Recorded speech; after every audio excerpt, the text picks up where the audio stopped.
Welcome back.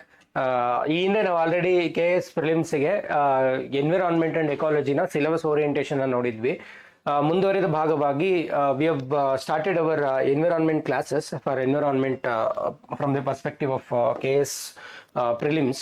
So KS prelims ಅಲ್ಲಿ ಯಾವ paper ಅಲ್ಲಿ ಬರುತ್ತೆ ಅಂತ ನಿಮ್ಗೆಲ್ಲ ಅವೇರ್ನೆಸ್ ಇರುತ್ತೆ ಅಲ್ವಾ.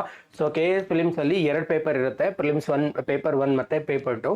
ಸೊ ಪೇಪರ್ 1 ಅಲ್ಲಿ ಹ್ಯುಮ್ಯಾನಿಟೀಸ್ ಸಬ್ಜೆಕ್ಟ್ಸು ಮತ್ತೆ ನಮಗೆ ನ್ಯಾಷನಲ್ ಅಂಡ್ ಇಂಟರ್ನ್ಯಾಷನಲ್ ಅಫೇರ್ಸ್ಗೆ ಸಂಬಂಧಿಸಿದಂತೆ ಕರೆಂಟ್ ಅಫೇರ್ಸ್ ಟಾಪಿಕ್ಸ್ಗಳು. ಸೊ ಪೇಪರ್ 2 ಅಲ್ಲಿ 3 ಇಂಪಾರ್ಟೆಂಟ್ ಸೆಕ್ಷನ್ಸ್ ಇದೆ. ಸೊ ಒಂದು ಸ್ಟೇಟ್ ಕರೆಂಟ್ ಅಫೇರ್ಸು, ಕರ್ನಾಟಕ ರಾಜ್ಯಕ್ಕೆ ಸಂಬಂಧಿಸಿದಂತೆ ಪ್ರಚಲಿತ ವಿದ್ಯಮಾನಗಳು. ಅದ್ರ ಜೊತೆಗೆ ಮೆಂಟಲ್ ಎಬಿಲಿಟಿ ಇದೆ. ಅನದರ್ ಇಂಪಾರ್ಟೆಂಟ್ ಕಾಂಪೊನೆಂಟು ಏನಪ್ಪಾ ಅಂತ ಅಂದ್ರೆ environment and ecology and science and technology, ವಿಜ್ಞಾನ ಮತ್ತು ತಂತ್ರಜ್ಞಾನ, ಹೌದಲ್ವಾ. ಸೊ ಈ ಎನ್ವಿರಾನ್ಮೆಂಟ್ ಅಂಡ್ ಎಕಾಲಜಿಯ ಭಾಗವಾಗಿ ನಾವು ಪ್ರಿಲಿಮ್ಸ್ ಅಲ್ಲಿ ಆಲ್ಮೋಸ್ಟ್ ನಮಗೆ ಒಂದು 15 ಕ್ವಶನ್ಸ್ ನ ಮಿನಿಮಮ್ ಎಕ್ಸ್ಪೆಕ್ಟ್ ಮಾಡ್ಬೋದು. ನೀವು ಈ ಎನ್ವಿರಾನ್ಮೆಂಟ್ ನ ಇಲ್ಲಿ ಚೆನ್ನಾಗಿ ಓದಿದೀರಾ ಅಂತ ಅಂದ್ರೆ even some of the questions will be asked in the KS prelims paper 1 as a part of general studies current affairs. Okay, so environment current affairs ಕೂಡ ನಿಮಗೆ 1 or 2 ಕ್ವಶನ್ಸ್ ಅಥವಾ 3 to 4 ಕ್ವಶನ್ಸ್ ಪ್ರಿಲಿಮ್ಸ್ ಪೇಪರ್ ನಲ್ಲೂ ಬರುತ್ತೆ. Okay, so with this introduction ನಾನೊಂದ್ಸಲಿ ನಿಮಗೆ syllabus quick overview and why important ಈ KPSC ಪ್ರಿಲಿಮ್ಸ್ಗೆ environment ನಾವು ಓದೋದು, ಅದೇ ರೀತಿ ಏನೇನು ಸಿಲೆಬಸ್ ಟಾಪಿಕ್ಸ್ಗಳನ್ನ ನಾವು ಕವರ್ ಮಾಡಬೇಕು ಅಂತ ನಾನು ತಿಳಿಸ್ತೀನಿ. ಅದಕ್ಕೆ ಮುಂಚೆ ನಾವು ಒಂದ್ಸಲಿ ಟ್ರೆಂಡ್ನ ಕೂಡ ಅನಲೈಸ್ ಮಾಡೋದಾದ್ರೆ, ಈ ಹಿಂದೆ ನಡೆದಿರುವಂತ ಎಲ್ಲಾ ಎಕ್ಸಾಮ್ಸ್ ಅಲ್ಲೂ ನಮಗೆ ಡಿಸೆಂಬರ್ 29th KS ಫಿಲಿಮ್ಸ್ ಏನಾಯ್ತಲ್ವಾ, ಸೊ ಅದರಲ್ಲೂ ನಮಗೆ ಆಲ್ಮೋಸ್ಟ್ 17 ಕ್ವಶನ್ಸ್ ಬಂದಿದೆ. ಅದಕ್ಕೆ ಮುಂಚೆ ಒಂದ್ಸಲಿ ಆಗಸ್ಟ್ 27th ಒಂದು ಫಿಲಿಮ್ಸ್ ಆಗಿತ್ತಲ್ವಾ, ಸೊ ಅದರಲ್ಲೂ ನಮಗೆ 15 questions average 15 questions KS prelims ಅಲ್ಲಿ ಬಂದಿತ್ತು. ಓಕೆ, ಈವನ್ UPSC ಟ್ರೆಂಡ್ ನ ನೋಡೋದಾದ್ರೂ, ಸೊ ನಾವು ಈವನ್ 2015ರಿಂದ ಟ್ರೆಂಡ್ ನ ಚೆಕ್ ಮಾಡಿದ್ರೆ almost average 15 to 17 questions are coming.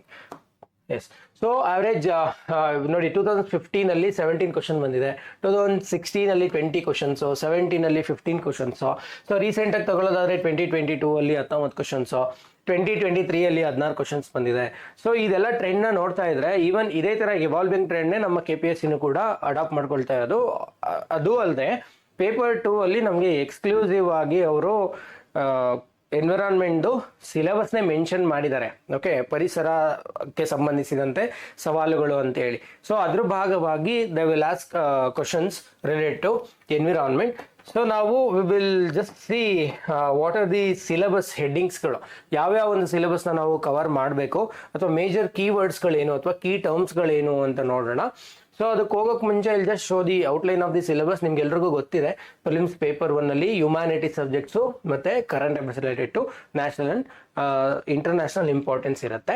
Second paper ಅಲ್ಲಿ ನಿಮಗೆ 30 ಕ್ವಶನ್ಸ್ನ ವಿಜ್ಞಾನ ಮತ್ತು ತಂತ್ರಜ್ಞಾನ ಮತ್ತೆ ಪರಿಸರ ಮತ್ತು ಪರಿಸರ ವಿಜ್ಞಾನ ಇದಕ್ಕೆ ಸಂಬಂಧಿಸಿದಂತೆ ಕೇಳ್ತಾರೆ, ಹೌದಲ್ವಾ. ಸೊ ಓವರ್ ಆಲ್ ನಮಗೆ ಇಲ್ಲಿ 100 ಕ್ವಶನ್ಸ್ ಇರುತ್ತೆ, ಸೊ 200 ಮಾರ್ಕ್ಸ್. ಸೊ ಇಲ್ಲಿ ನಮಗೆ ಡೀಟೇಲ್ಡ್ ಸಿಲೆಬಸ್ನ ಮೆನ್ಷನ್ ಮಾಡಿಲ್ಲ. KS ಫಿಲಿಮ್ಸ್ ಅಲ್ಲಿ ಅಷ್ಟೊಂದು ಡೀಟೇಲ್ ಸಿಲೆಬಸ್ನ ಮೆನ್ಷನ್ ಮಾಡಿರಲ್ಲ, ಬಟ್ ನಾವು ಇದನ್ನ ಆಧಾರವಾಗಿ ಇಟ್ಕೊಂಡು ನಾವು ಅದನ್ನ ಡಿಕೋಡ್ ಮಾಡ್ತಾ ಏನೇನು ಟಾಪಿಕ್ಸ್ ಕೇಳಿದ್ದಾರೆ ಈ ಹಿಂದೆ ಟ್ರೆಂಡ್ ಅಲ್ಲಿ, ಆ ಆಧಾರದ ಮೇಲೆ ನಾವು ಸ್ಟಡಿ ಮಾಡ್ತಾ ಹೋಗ್ತೀವಿ. They are just mentioned in KS prelims. ಏನಂತ ಮೆನ್ಷನ್ ಮಾಡಿದ್ದಾರೆ ಅಂತ ಅಂದ್ರೆ environment and ecology contemporary developments ಅಷ್ಟೇ. ಓಕೆ, ಸೊ ಪರಿಸರ ಅಧ್ಯಯನಕ್ಕೆ ಸಂಬಂಧಿಸಿದಂತೆ ಮತ್ತೆ ಏನೋ ಪ್ರಮುಖದ ಆಗ್ತಾ ಇರುವಂತ ಬದಲಾವಣೆಗಳು ಅಥವಾ ಕರೆಂಟ್ ಅಫೇರ್ಸ್, ಇಷ್ಟೇ ಸಿಂಪಲ್ ಕೀವರ್ಡ್ಸ್ಗಳನ್ನ ಅವರು ಮೆನ್ಷನ್ ಮಾಡಿದ್ದಾರೆ. ಬಟ್ ನಾವು ಏನೇನು ಓದ್ತೀವಿ ಅಂತ ಸಿಲೆಬಸ್ನ ನಾನು ತೋರಿಸ್ಬಿಡ್ತೀವಿ. So will almost form base as KS main syllabus. KS main syllabus ಅಲ್ಲಿ ಏನು ಕೊಟ್ಟಿದಾರಲ್ವ ಅದನ್ನ ಬೇಸ್ ಆಗಿ ಇಟ್ಕೊಂಡು ನಾವು ಕಲಿತಾ ಹೋಗ್ತೀವಿ. KS ಮೈನ್ ಸಿಲೆಬಸ್ ನಿಮ್ಗೆ ಒಂದ್ಸಲಿ ತೋರಿಸ್ಬಿಡ್ತೀನಿ. ಸೊ ಒಂದು ಭಾಗ ಏನಿದೆ ಅಂತ ಅಂದ್ರೆ ಪರಿಸರದ ಭಾಗಗಳು ಅಂತ ಕರಿತೀವಿ. Okay, environmental segments. ಇಲ್ಲಿ ಸ್ವಲ್ಪ ಮಿಕ್ಸಪ್ ಮಾಡಿಬಿಟ್ಟಿದ್ದಾರೆ ಸಿಲೆಬಸ್ನ KS ಅಲ್ಲಿ, ಬಟ್ ಅದನ್ನ ಆರ್ಗನೈಸ್ಡ್ ಆಗಿ V will learn. Okay, so ಇದರಲ್ಲಿ ನಮಗೆ ವನ್ಯಜೀವಿ ಸಂರಕ್ಷಣೆ ಅಥವಾ forest conservation and wild life conservation, ಅದೇ ರೀತಿ ಅರಣ್ಯ ಮತ್ತು ಪರಿಸರದಲ್ಲಿ ಗಣಿಗಾರಿಕೆ ಪರಿಣಾಮ ಅಥವಾ ಮೈನಿಂಗ್ ಇಂಪ್ಯಾಕ್ಟ್, ಇದು ಸ್ವಲ್ಪ ಪಾರ್ಟ್ ಆಫ್ ಈವನ್ ಜಿಯೋಗ್ರಫಿ ಕೂಡ ಟಚ್ ಆಗುತ್ತೆ ಕೆಲವೊಂದು points. Red data book, endangered species, eco tourism, ಈ ರೀತಿ ಮೈನ್ಸ್ ಕೀವರ್ಡ್ಸ್ಗಳನ್ನ ಮೆನ್ಷನ್ ಮಾಡಿದ್ದಾರೆ. ಸ್ವಾಭಾವಿಕ ಸಂಪನ್ಮೂಲಗಳು ಅಥವಾ ನ್ಯಾಚುರಲ್ ರಿಸೋರ್ಸಸ್ ಅಂತ ಕೂಡ ಕರಿತೀವಿ. ಸೊ ಸ್ವಾಭಾವಿಕ ಸಂಪನ್ಮೂಲಗಳು ಅಂದಾಗ ಹೆಚ್ಚಾಗಿ ನಾವು ಅರಣ್ಯಗಳ ಬಗ್ಗೆ ಅಧ್ಯಯನ ಮಾಡುವಂಥದ್ದಾಗಿರ್ಬೋದು, ಬೇರೆ ಬೇರೆ ನಾವು ನ್ಯಾಷನಲ್ ಪಾರ್ಕ್ಸ್ ಆಗಿರ್ಬೋದು, ವೈಲ್ಡ್ ಲೈಫ್ ಸ್ಯಾಂಚುರೀಸ್ಗಳಾಗಿರ್ಬೋದು, ಟೈಗರ್ ರಿಸರ್ವ್ಸ್ಗಳಾಗಿರ್ಬೋದು, ಇವುಗಳನ್ನೆಲ್ಲ ನಾವು ಸ್ಟಡಿ ಮಾಡಬೇಕಾಗತ್ತೆ. ಅದೇ ರೀತಿ ಪರಿಸರ ಪದ್ಧತಿ ಮತ್ತು ಜೀವ ವೈವಿಧ್ಯತೆ ಅಥವಾ ಎಕೋಸಿಸ್ಟಮ್ ಅಂಡ್ ಬಯೋಡೈವರ್ಸಿಟಿ. ಸೊ ಪರಿಸರ ವ್ಯವಸ್ಥೆ ಅಂತ ಬಂದಾಗ ಈ ಹಿಂದೆ ನಾನು ಆಲ್ರೆಡಿ ಹೇಳಿದ್ದೆ, ಎಕೋಸಿಸ್ಟಮ್ ಅಲ್ಲಿ ಟೆರೆಸ್ಟ್ರಿಯಲ್ ಎಕೋಸಿಸ್ಟಮ್, ಅಕ್ವಾಟಿಕ್ ಎಕೋಸಿಸ್ಟಮ್ನ ಸ್ಟಡಿ ಮಾಡ್ತೀವಿ. ಮತ್ತೆ ಟೆರೆಸ್ಟ್ರಿಯಲ್ ಎಕೋಸಿಸ್ಟಮ್ ಅಂತ ಬಂದಾಗ ಡೆಸರ್ಟ್ಸ್, ಫಾರೆಸ್ಟ್ಸ್, ಓಕೆ. ಸೊ ಅದೇ ರೀತಿ national parks, wild life sanctuaries, ಮತ್ತೆ ತಂಡ್ರಾ ಎಕೋಸಿಸ್ಟಮ್. ಸೊ ಇದನ್ನೆಲ್ಲ ನಾವು ಸ್ಟಡಿ ಮಾಡ್ತೀವಿ. ಹುಲ್ಲುಗಾವಲುಗಳು, ಗ್ರಾಸ್ ಲ್ಯಾಂಡ್ಸ್, ಇದನ್ನೆಲ್ಲ. ಅಕ್ವಾಟಿಕ್ ಎಕೋಸಿಸ್ಟಮ್ ಅಂತ ಬಂದಾಗ ಮ್ಯಾಂಗ್ರೋವ್ಸ್ ಆಗಿರ್ಬೋದು, ವೆಟ್ಲ್ಯಾಂಡ್ಸ್ ಆಗಿರ್ಬೋದು, ಕೋರಲ್ಸ್ ಆಗಿರ್ಬೋದು, ಇದನ್ನೆಲ್ಲ ನಾವು ಸ್ಟಡಿ ಮಾಡ್ತೀವಿ. ಅದೇ ರೀತಿ ಪರಿಸರ ಮಾಲಿನ್ಯ, ಘನತ್ಯಾಜ್ಯ ನಿರ್ವಹಣೆ, environmental pollution and solid waste management. So environmental pollution ಅಲ್ಲಿ mainly air pollution, water pollution, soil pollution, thermal pollution, noise pollution, radioactive pollution. So ಇವುಗಳನ್ನೆಲ್ಲ ನಾವು ಸ್ಟಡಿ ಮಾಡಬೇಕಾಗತ್ತೆ. ಅದೇ ರೀತಿ ದೇ ಆಲ್ಸೋ ಮೆನ್ಷನ್ ಪರಿಸರ ಮತ್ತು ಮಾನವನ ಆರೋಗ್ಯದಲ್ಲಿ ಮಾಹಿತಿ ತಂತ್ರಜ್ಞಾನದ ಪಾತ್ರ ಅಥವಾ role of information technology in environment ಅಂತ ಮೆನ್ಷನ್ ಮಾಡಿದ್ದಾರೆ. ಮತ್ತೆ ಸ್ಟೇಟ್ ಕಮ್ಯುನಿಟಿ ಅಥವಾ ಸಿವಿಲ್ ಸೊಸೈಟಿ.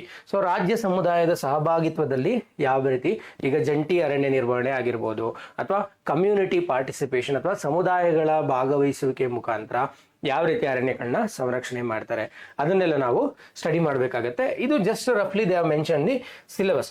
ಹಂಗಿದ್ರೆ ನಾವೇನು ಸಿಲೆಬಸ್ ಆರ್ಡರ್ನ ಫಾಲೋ ಮಾಡ್ತೀವಿ ಅಂತ ಕೂಡ ನಾನೊಂದ್ಸಲಿ ತಿಳಿಸ್ಬಿಡ್ತೀನಿ.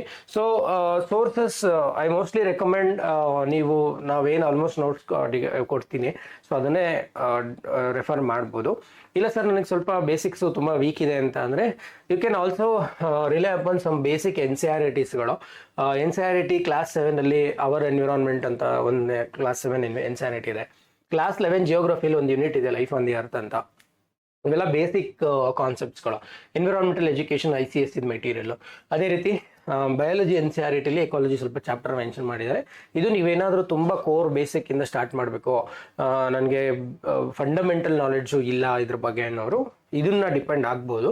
ಕನ್ನಡದಲ್ಲೂ ಅಷ್ಟೇ, ಸಮಾಜ ವಿಜ್ಞಾನ 8ನೇ ತರಗತಿ ಭಾಗ 2 ಅದರಲ್ಲಿ ಒಂದು ಚಾಪ್ಟರ್ ನಮಗೆ ಎನ್ವಿರಾನ್ಮೆಂಟ್ ಇಟ್ಟಿದ್ದಾರೆ. ಸೊ ಅದೇ ರೀತಿ ಸೋಷಿಯಲ್ ಸೈನ್ಸಸ್ ಬುಕ್ ಏನಿದೆ ಅದರಲ್ಲಿ ಪ್ರತಿಯೊಂದು ಕ್ಲಾಸ್ನ ಮುಖಾಂತರ ಸ್ವಲ್ಪ ಎವಾಲ್ವ್ ಆಗ್ತಾ ಹೋಗುತ್ತೆ. ಅಥವಾ ಯಾವ್ದಾದ್ರು ಸ್ಟ್ಯಾಂಡರ್ಡ್ ಬುಕ್ನ ನೀವು ಫಾಲೋ ಮಾಡ್ತೀರಾ ಅಂತ ಅಂದರೆ you can go for Bhyrappa sir book ಇದೆ, okay. Otherwise even you can go for ಇಂಗ್ಲೀಷಲ್ಲಿ ಓದೋದಾದರೆ PMFIS ಆಗಿರ್ಬೋದು ಅಥವಾ ಶಂಕರ್ ಎಸ್ ಬುಕ್ ಆಗಿರ್ಬೋದು, ಇವುಗಳೆಲ್ಲ ನೀವು ಓದ್ಬೋದು, okay.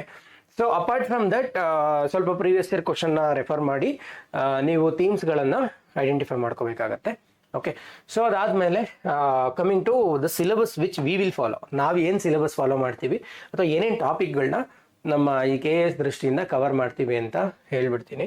So first ecology, okay, ಇದು ಪರಿಸರ ಅಧ್ಯಯನ ಅಂತ ಕರಿತೀವಿ. ನೆಕ್ಸ್ಟು ಎಕೋಸಿಸ್ಟಮ್, ಪರಿಸರ ವ್ಯವಸ್ಥೆ, ಓಕೆ. ಸೊ ಅದಾದಮೇಲೆ even I'll cover biogeochemical cycles, ಜೈವಿಕ ಭೂರಾಸಾಯನಿಕ ಚಕ್ರಗಳು ಅಂತ ಕರಿತೀವಿ, okay. So different sedimentary cycle ಅಂದರೆ ಯಾವುದು, ಗೇಷಿಯಸ್ ಸೈಕಲ್ ಅಂದರೆ ಯಾವುದು, ಆ ಸೈಕಲ್ಸ್ಗಳು ಹೆಂಗೆ ವರ್ಕ್ ಆಗುತ್ತೆ ಅದನ್ನೆಲ್ಲ ನಾವು ನೋಡ್ತೀವಿ. ಅದೇ ರೀತಿ ಟೆರೆಸ್ಟ್ರಿಯಲ್ ಎಕೋಸಿಸ್ಟಮ್, ಭೂ ಪರಿಸರ ವ್ಯವಸ್ಥೆ ಅಂತ ಕರಿತೀವಿ.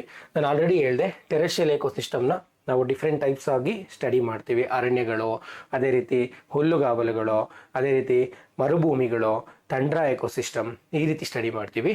ಅಕ್ವಾಟಿಕ್ ಎಕೋಸಿಸ್ಟಮ್ನ ಮತ್ತೆ ನಾವು ಕೋರಲ್ಸ್ ಆಗಿರ್ಬೋದು, ಮ್ಯಾಂಗ್ರೋವ್ಸ್ ಆಗಿರ್ಬೋದು, ವೆಟ್ಲ್ಯಾಂಡ್ಸ್ ಆಗಿರ್ಬೋದು, ಈ ರೀತಿ ಸ್ಟಡಿ ಮಾಡ್ತೀವಿ. ಅದೇ ರೀತಿ biodiversity conservation. So biodiversity conservation ಅಂತ ಬಂದಾಗಲೂ ಹೇಗೇನು ಬೇಸಿಕ್ಸ್ ಆಫ್ ಬಯೋಡೈವರ್ಸಿಟಿ ಸ್ಟಡಿ ಮಾಡ್ತೀವಿ. And we will also study about conservation of biodiversity.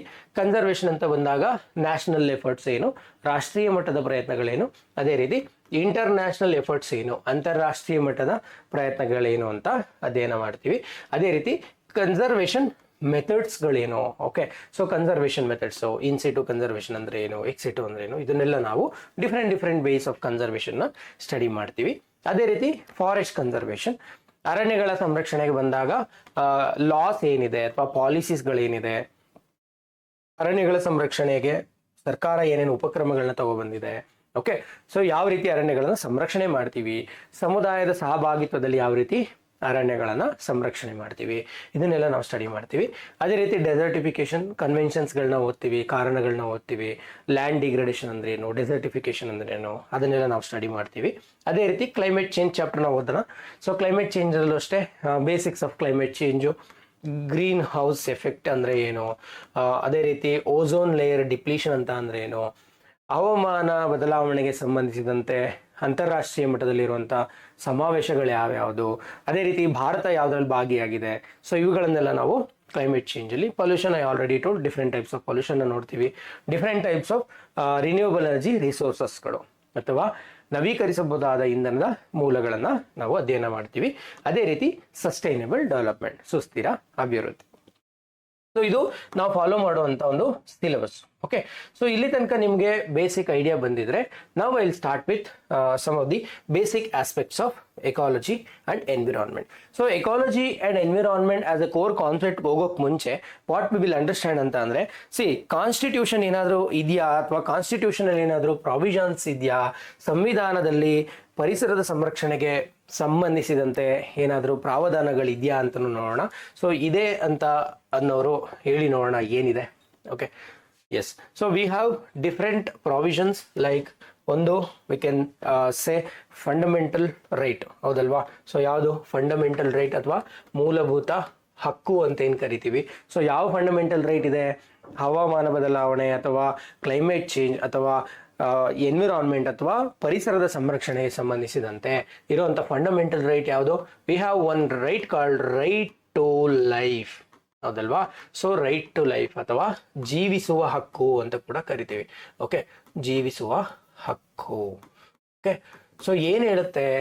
Even supreme court ಬೇರೆ ಬೇರೆ ವರ್ಡಿಕ್ಟ್ಗಳ ಮುಖಾಂತರ ಅಥವಾ ನಮ್ಮ ಕಾನ್ಸ್ಟಿಟ್ಯೂಷನ್ ಏನು ಹೇಳುತ್ತೆ ಅಂತ ಅಂದರೆ, right to life under article 21. okay, so article 21 also covers right to have a healthy environment, right to have a healthy environment ಅಥವಾ ಜೀವಿಸುವ ಹಕ್ಕಿನ ಭಾಗವಾಗಿ ಆರೋಗ್ಯಕರ ಪರಿಸರವನ್ನು ಹೊಂದುವುದು. ಓಕೆ, ಆರೋಗ್ಯಕರ ಪರಿಸರ. ಓಕೆ, ಆರೋಗ್ಯಕರ ಪರಿಸರವನ್ನು ಹೊಂದುವುದು ಓಕೆ ಒಂದು ಜೀವಿಸುವ ಹಕ್ಕಿನ ಭಾಗ ಅಂತ ಕೂಡ ಹೇಳುತ್ತೆ. So this is the fundamental right we have about environment, ಪರಿಸರಕ್ಕೆ ಸಂಬಂಧಿಸಿದಂತೆ ಇರುವಂತ ಒಂದು ಮೂಲಭೂತ ಹಕ್ಕು. ಅದೇ ರೀತಿ ಯಾವುದಾದ್ರೂ ಫಂಡಮೆಂಟಲ್ ಡ್ಯೂಟಿ ಇದೆಯಾ? Is there any fundamental duty related to environment? Yes, we have a fundamental duty. So fundamental duty ಅಥವಾ ಮೂಲಭೂತ ಕರ್ತವ್ಯಗಳನ್ನ ಯಾವ್ದ್ರಲ್ಲಿ ಕವರ್ ಮಾಡ್ತೀವಿ ಅಂದ್ರೆ ಆರ್ಟಿಕಲ್ 51 ಅಲ್ವಾ? Article 51A. Article 51A sub clause G ಏನ್ ಹೇಳುತ್ತೆ ಅಂತ ಅಂದ್ರೆ, so what is the provisions ಅಥವಾ what are the provisions mentioned in article 51A ಅಥವಾ ಮೂಲಭೂತ ಕರ್ತವ್ಯಗಳಲ್ಲಿ ಯಾವುದು ಮೆನ್ಷನ್ ಆಗಿದೆ ಅಂತ ಅಂದ್ರೆ, ನೈಸರ್ಗಿಕ ಪರಿಸರವನ್ನು ಸಂರಕ್ಷಿಸುವುದು ಅಥವಾ it is the duty. Okay, duty of every citizen to conserve natural ecosystem ಅಥವಾ it is the duty of every citizen of the country to conserve nature. ಪರಿಸರವನ್ನು ಅಥವಾ ನೈಸರ್ಗಿಕ ಪರಿಸರವನ್ನು ಸಂರಕ್ಷಿಸುವುದು ಪ್ರತಿಯೊಬ್ಬ ನಾಗರಿಕನ ಮೂಲಭೂತ ಕರ್ತವ್ಯ ಅಂತ ಕೂಡ ಹೇಳುತ್ತೆ under article 51A sub clause G. ಅದೇ ರೀತಿ is there any DPSP related to environment ಅಥವಾ ಪರಿಸರಕ್ಕೆ ಸಂಬಂಧಿಸಿದಂತೆ ಯಾವುದಾದ್ರೂ ರಾಜ್ಯ ನಿರ್ದೇಶಕ ತತ್ವಗಳಿದೆಯಾ ಅಂತ ನಾವು ನೋಡೋದಾದ್ರೆ, okay, so DPSP. So what is the one important DPSP? That is article 48A and article 48G ಅಡಿಯಲ್ಲಿ ಏನ್ ಮಾಡುತ್ತೆ ಅಂತ ಅಂದ್ರೆ, ಇಟ್ ಡೈರೆಕ್ಟ್ಸ್ ಸ್ಟೇಟ್ ಓಕೆ ಅಥವಾ ರಾಜ್ಯಗಳನ್ನು ಅಥವಾ ಸರ್ಕಾರಗಳನ್ನು ಪರಿಸರ ಸಂರಕ್ಷಿಸಲು ಅಥವಾ ವನ್ಯಜೀವಿ ಮತ್ತು ಪರಿಸರಗಳನ್ನು ಸಂರಕ್ಷಿಸಲು ನಿರ್ದೇಶಿಸುತ್ತದೆ. ಅಥವಾ ಯಾವುದಾದರೂ ರಾಜ್ಯಗಳಲ್ಲಿರುವಂತಹ ಅಥವಾ ದೇಶದಲ್ಲಿರುವಂತಹ ವನ್ಯಜೀವಿ ಅಥವಾ ಅರಣ್ಯಗಳನ್ನ ಅಥವಾ ಪರಿಸರವನ್ನ ಸಂರಕ್ಷಿಸಬೇಕು ಅಂತೇಳಿ ರಾಜ್ಯಗಳಿಗೆ ಅಥವಾ ಸರ್ಕಾರಗಳಿಗೆ ನಿರ್ದೇಶನ ಕೊಡುವಂತ DPSP ಕೂಡ ಇದೆ. ಸೊ ಇದ್ರ ಮುಖಾಂತರ ನಾವು ಏನೇನ್ ಕಲ್ತ್ವಿ ಅಂತ ಅಂದ್ರೆ, ಕಾನ್ಸ್ಟಿಟ್ಯೂಷನ್ ಅಲ್ಲಿ ಪರಿಸರಕ್ಕೆ ಸಂಬಂಧಿಸಿದಂತೆ ಯಾವುದಾದ್ರೂ ಕಾನ್ಸ್ಟಿಟ್ಯೂಷನಲ್ ಪ್ರಾವಿಷನ್ಸ್ ಇದೆಯಾ ಅಂತ ಕೇಳಿದ್ರೆ ಎಸ್ ಇದೆ, 3 ಪ್ರಾವಿಷನ್ಸ್ ಇದೆ.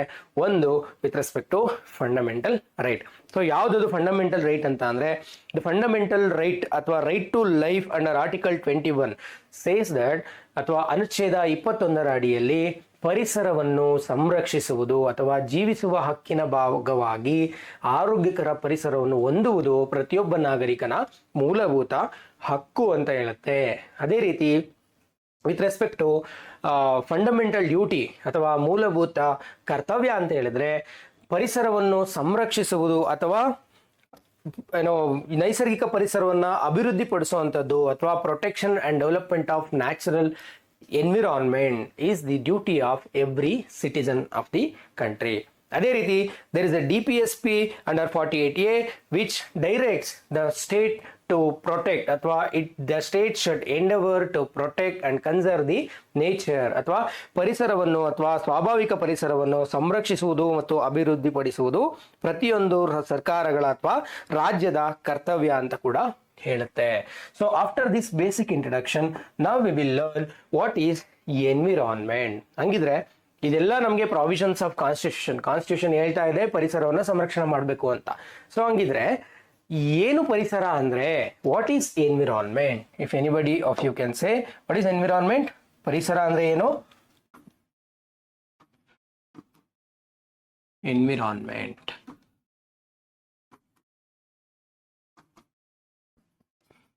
ಪರಿಸರ. Okay, so now we will see what is environment.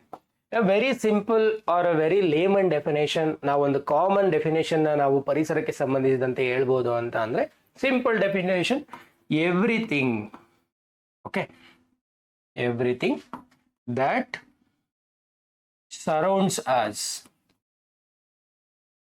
Okay, ಅಥವಾ ನಮ್ಮ ಸುತ್ತಮುತ್ತಲಿನ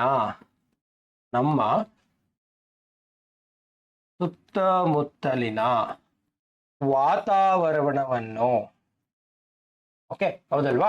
so everything that surrounds us is an environment. Simple meaning ನಮ್ಮ ಸುತ್ತಮುತ್ತಲಿನ ವಾತಾವರಣವನ್ನ ಅಥವಾ ನಮ್ಮ ಸುತ್ತಮುತ್ತಲಿನ ಪರಿಸರದಲ್ಲಿ ಕಂಡುಬರುವ ಅಂಶಗಳನ್ನೇ ನಾವು, ಅಥವಾ ನಮ್ಮ ಸುತ್ತಮುತ್ತಲಿನ ಅಟ್ಮಾಸ್ಫಿಯರ್ ಅಲ್ಲಿ ನಮ್ಮ ವಾತಾವರಣದಲ್ಲಿ ಕಂಡುಬರುವಂತಹ ಅಂಶಗಳನ್ನ ಪರಿಸರ ಅಂತ ಅನ್ಬೋದು. ಹಂಗಿದ್ರೆ ನಮ್ಮ ಸುತ್ತಮುತ್ತ ಏನೇನಿದೆ? What are the components? So what are the components? So ನಮ್ಮ ಸುತ್ತಮುತ್ತಲಿನ ಪರಿಸರದಲ್ಲಿ ಕಂಡು ಬರುವಂತಹ ಕಾಂಪೊನೆಂಟ್ಸ್ ಗಳನ್ನ ನಾವು 2 ರೀತಿಯ ಕಾಂಪೊನೆಂಟ್ಸ್ ಗಳಾಗಿ ಕ್ಲಾಸಿಫೈ ಮಾಡಬಹುದು. They are, one is biotic components, okay, biotic components ಅಥವಾ ಜೈವಿಕ ಘಟಕಗಳು, ಓಕೆ, ಸೊ ಜೈವಿಕ ಘಟಕಗಳು ಅಂತ ಕರಿತೀವಿ. Second one is abiotic components, abiotic, okay, ಅಥವಾ ಅಜೈವಿಕ ಘಟಕಗಳು, ಎಬಯೋಟಿಕ್ ಕಾಂಪೊನೆಂಟ್ಸ್, ಅಜೈವಿಕ ಘಟಕಗಳು. ಹಂಗಿದ್ರೆ ಏನ್ ಡಿಫ್ರೆನ್ಸು ಬಯೋಟಿಕ್ ಕಾಂಪೊನೆಂಟ್ಗೂ ಎಬಯೋಟಿಕ್ ಕಾಂಪೊನೆಂಟ್ಗೂ? ಅಥವಾ ಅವುಗಳ ಎಕ್ಸಾಂಪಲ್ ಏನು? What are the examples for biotic component and abiotic component? See, biotic component ಅಂತಂದ್ರೆ ವೆರಿ ಕಾಮನ್, ಎಲ್ರಿಗೂ ಗೊತ್ತಿದೆ. ಯಾವುದಕ್ಕೆ ಜೀವ ಇದೆ ಆ ವಸ್ತುಗಳನ್ನ ಬಯೋಟಿಕ್ ಕಾಂಪೊನೆಂಟ್ಸ್ ಅಂತ ಕರಿತೀವಿ. ಸೊ ಹಂಗಿದ್ರೆ what are different biotic components? We have plants, ಹೌದಲ್ವಾ? ಸೊ ಸಸ್ಯಗಳಿದೆ. ಅದೇ ರೀತಿ ವಿ ಹ್ಯಾವ್ ಅನಿಮಲ್ಸ್ ಅಥವಾ ಪ್ರಾಣಿಗಳಿದೆ. ಅದೇ ರೀತಿ we have micro organisms, okay, ಅಥವಾ ಸೂಕ್ಷ್ಮಾಣು ಜೀವಿಗಳು. ಸೊ ಇವೆಲ್ಲ ನಮಗೆ ಬಯೋಟಿಕ್ ಕಾಂಪೊನೆಂಟ್ಸ್, ಅಥವಾ even you can say humans, ಅಲ್ವಾ? ಸೊ ಅಥವಾ ಮಾನವರು. ಇದೆಲ್ಲ ನಮಗೆ ಬಯೋಟಿಕ್ ಕಾಂಪೊನೆಂಟ್ಸ್ ಅಂತ ಕರಿತೀವಿ. ಸೊ ಹಂಗಿದ್ರೆ ವಾಟ್ ಆರ್ ಎಬಯೋಟಿಕ್ ಕಾಂಪೊನೆಂಟ್ಸ್ ಅಥವಾ ಅಜೈವಿಕ ಘಟಕಗಳು ಅಂತ ಅಂದ್ರೆ ಏನು? ಸೊ ಡಿಫ್ರೆಂಟ್ ಎಬಯೋಟಿಕ್ ಕಾಂಪೊನೆಂಟ್ಸ್, ಟೆಂಪರೇಚರ್, ಅಲ್ವಾ, ತಾಪಮಾನ, ಹ್ಯೂಮಿಡಿಟಿ, ಓಕೆ, ಸೊ ಅದೇ ರೀತಿ ರಾಕ್ಸ್, ಓಕೆ, ಸಾಯಿಲ್. ಸೊ ಇವೆಲ್ಲ ಎಬಯೋಟಿಕ್ ಕಾಂಪೊನೆಂಟ್ಸ್. ಹಂಗಿದ್ರೆ ಇಲ್ಲಿ ತನಕ ಏನೇನು ಅರ್ಥ ಮಾಡ್ಕೊಂಡ್ವಿ ಅಂದ್ರೆ, first basic definition of environment ಅಂತ ಅಂದ್ರೆ ಏನು ಅಂತ ನೋಡಿದ್ವಿ. Basic definition of environment is everything that surrounds us. ನಮ್ಮ ಸುತ್ತಮುತ್ತಲಿನ ವಾತಾವರಣದಲ್ಲಿ ಕಂಡುಬರುವ ಅಂಶಗಳನ್ನೇ ಪರಿಸರ ಅಂತ ಕರಿತೀವಿ. ಹಂಗಿದ್ರೆ ಆ ಅಂಶಗಳು ಯಾವ್ಯಾವುದು? We have one is biotic component, another one is abiotic component. Example, plants, animals, microorganisms, humans, ಇದೆಲ್ಲ ಬಯೋಟಿಕ್ ಕಾಂಪೊನೆಂಟ್ಸ್. ಎಬಯೋಟಿಕ್ ಕಾಂಪೊನೆಂಟ್ಸ್ ಅಂದ್ರೆ temperature, humidity, rain, rock, soil, ಇದೆಲ್ಲ ನಮಗೆ abiotic components. So next topic ಏನು ನೋಡೋಣ ಅಂತ ಅಂದ್ರೆ, ಅಥವಾ ಇದರ ಎಕ್ಸ್ಟೆಂಡೆಡ್ ಪಾರ್ಟ್ ಆಗಿ ಈಗ ನಾವು ನೋಡ್ತಾ ಇರುವಂತ ಬಯೋಟಿಕ್ ಕಾಂಪೊನೆಂಟ್ಸು ಮತ್ತೆ ಏಬಯೋಟಿಕ್ ಕಾಂಪೊನೆಂಟ್ಸು ಸುಮ್ಮನೆ ತನ್ನ ಪಾಡಿಗೆ ತಾನು ಏನಾದರೂ ಇದೆಯಾ ಅಥವಾ ಅವುಗಳ ನಡುವೆ ಏನಾದರೂ ಸಂವಹನ ನಡೀತಾ ಇದೆಯಾ ಅಂತ ನಾವು ನೋಡೋದಾದ್ರೆ, so we have two types of interactions. Okay, two types of interactions in nature. Okay, ಪರಿಸರದಲ್ಲಿ ಅಥವಾ ನಿಸರ್ಗದಲ್ಲಿ, ಪ್ರಕೃತಿಯಲ್ಲಿ ನಮಗೆ ಎರಡು ರೀತಿಯ ಸಂವಹನಗಳು ಕಂಡುಬರುತ್ತೆ. ಯಾವ್ಯಾವುದು ಅಂತ ಅಂದ್ರೆ, ಒಂದು ಬಯೋಟಿಕ್ ಅಂಡ್ ಬಯೋಟಿಕ್ ಇಂಟರಾಕ್ಷನ್, ಜೀವಿ ಮತ್ತು ಜೀವಿಗಳ ನಡುವಿನ ಸಂವಹನ, ಜೀವಿಗಳು ಮತ್ತು ಅಜೈವಿಕ ಘಟಕಗಳ ನಡುವಿನ ಸಂವಹನ, biotic and abiotic interactions.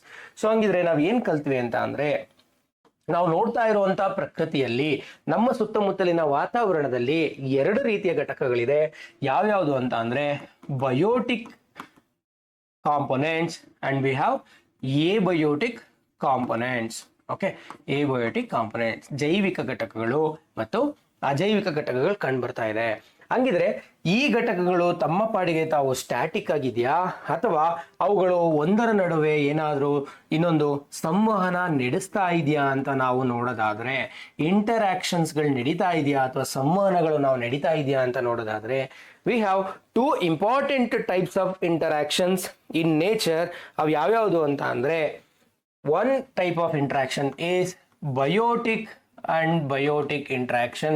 Biotic and biotic interaction, ಜೀವಿ ಮತ್ತು ಜೀವಿಗಳ ನಡುವಿನ ಸಂವಹನ, ಜೀವಿ ಮತ್ತು ಜೀವಿಗಳ ನಡುವಿನ ಸಂವಹನ.